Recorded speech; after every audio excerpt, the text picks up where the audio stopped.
Good day mga kasityo, welcome muli sa aking channel sa Antonio Adventure Attack and Survival. Sa araw na ito, ako ay nandito sa isang gubatan. At kanina, ako ay nakahuli ng isang pagong. Akala ko nga daga.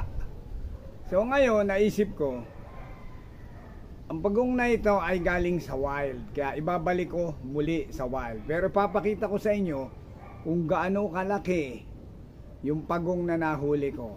At ang pagong na ito ay dati na palang may-ari dahil may butas na ng barena ang kanyang shell.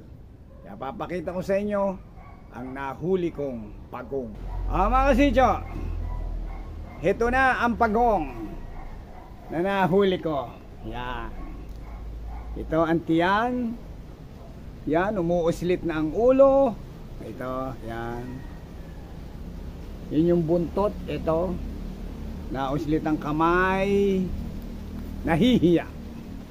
Pero kung makikita nyo rito, ayan o. Yung ukit na yan, yan ay binarena. Pagkatapos tinali. Kaso sa tagal ng pagkakatali, nabiyak ang shell. Kaya ang pagong ay nakatakas. Pero sa ibang lugar, ang pagong na ito ay hindi na makakawala ng buhay. Dahil sa ibang mga lugar, ang mga tao ay pasal na pasal. Ang gagawin sa pagong na ito, ilalagay sa apoy ng nakaganyan. At pag bumula na, kumulo na yan, tutuklapin itong shell. Pwede nilang igisa at pwede rin nilang gatan. Yung mga mahilig kumain ng pagong. At kung gusto nyo, turtle soup. Yanong sarap daw. Pero ako, hindi ko lalamunin ang pagong na ito. Aalpasan ko, ibabalik ko sa tubog. May tubog dito sa akin lukaran, isang maliit na butas lang, may tubig.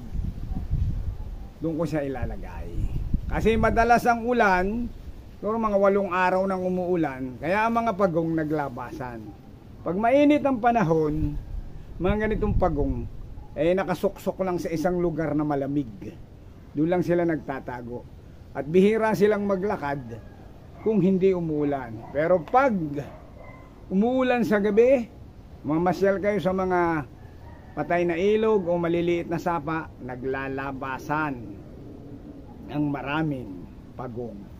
At kung aita ang makakahuli sa pagong na ito, goodbye pagong, ihaw na ito sa mga aita or gagatan. Yan.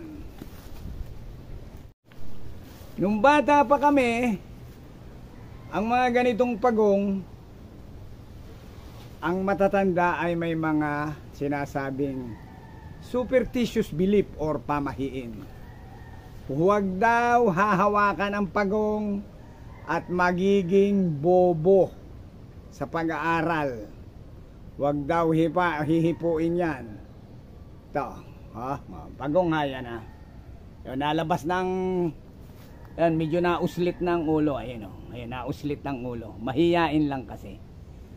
At sabi rin ng matatanda, ang pagong daw ay nagdadala ng kamalasan. Ito daw, pag inilagaan mo, may negosyo ka, mamalasin daw. Pero hindi pala totoo. Kung alam nyo ang kwento ni Pagong at saka ni Conejo, Turtle and the Rabbit, nung nagkarera silang dalawa, si Rabbit nagpatulog-tulog at si Pagong lumakad ng lumakad. Umusad siya. So nung magising si Rabbit, si Pagong nasa finish line na. So paano nyo masasabing malas ang pagong na ito?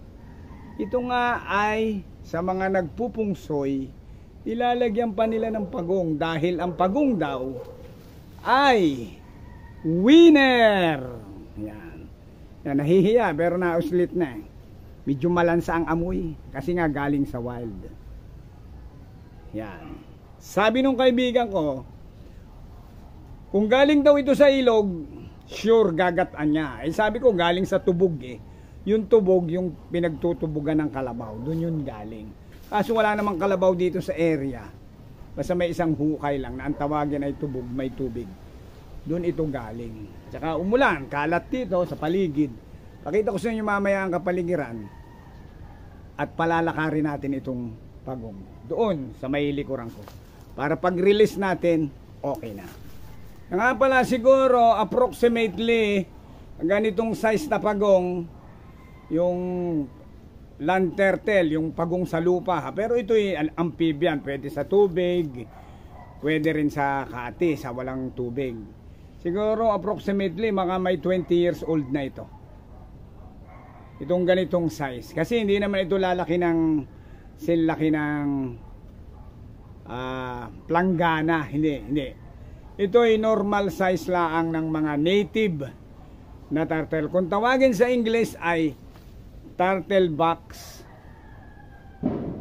turtle. Ito yung kunyang parang kudrado.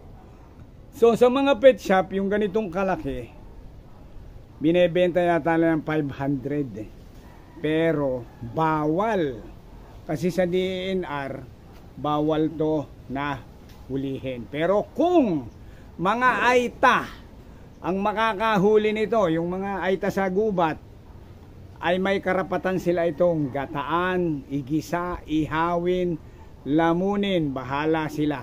Kasi sila ay may ancestral domain.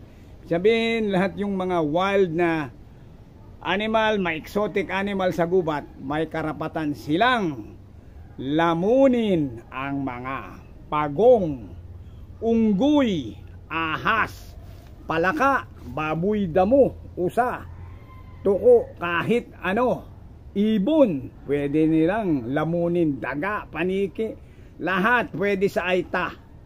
Eh dahil hindi naman tayo aita, hindi natin to lalamunin unless ikaw ay isang pasal.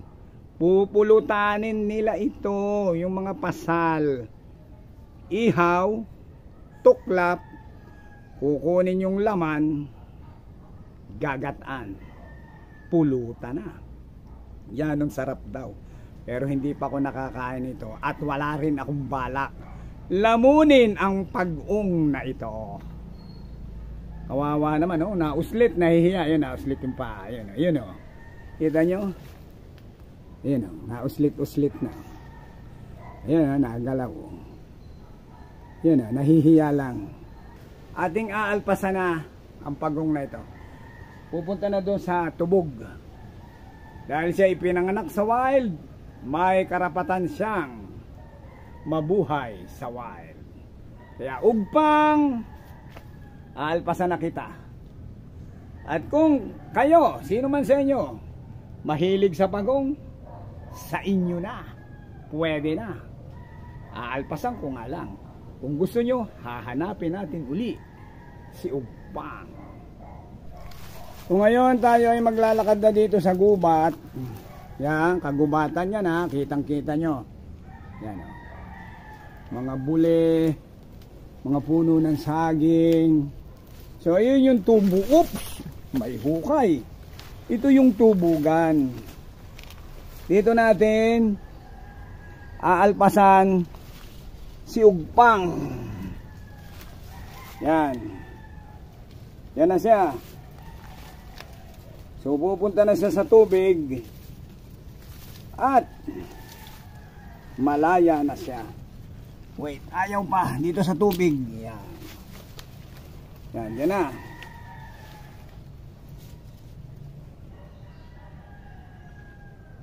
Maya-maya aatak na ito.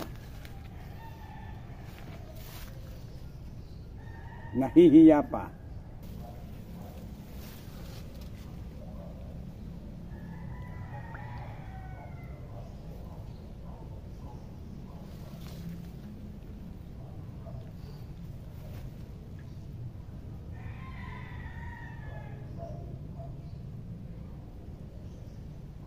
Ayan. Goodbye pagong na. Bumalik na siya sa tubog. Sa kanyang dapat kalagyan. Makasidyo, matapos nating i-release si Ugpang, tataga naman ako ng saging. Meron doon. Ito. Whoops, bumababa ang camera. Sandali lang.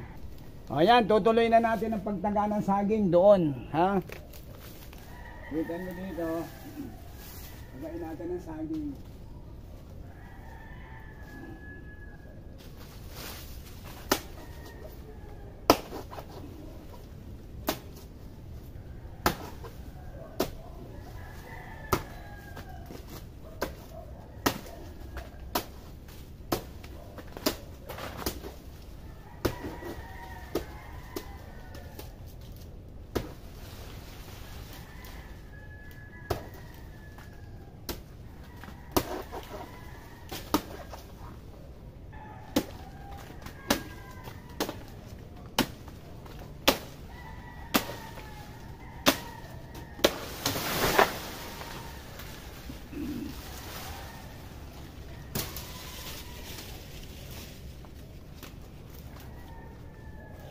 Ito.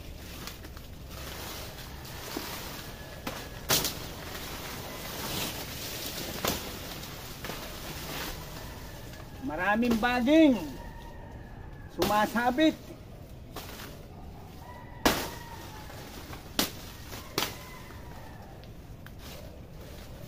Makasityo, nakakuha pa ako na isang buwig ng saging matapos nating paalpasan si Ugpang.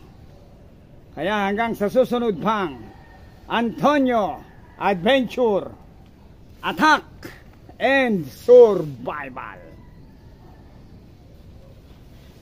Bye-bye!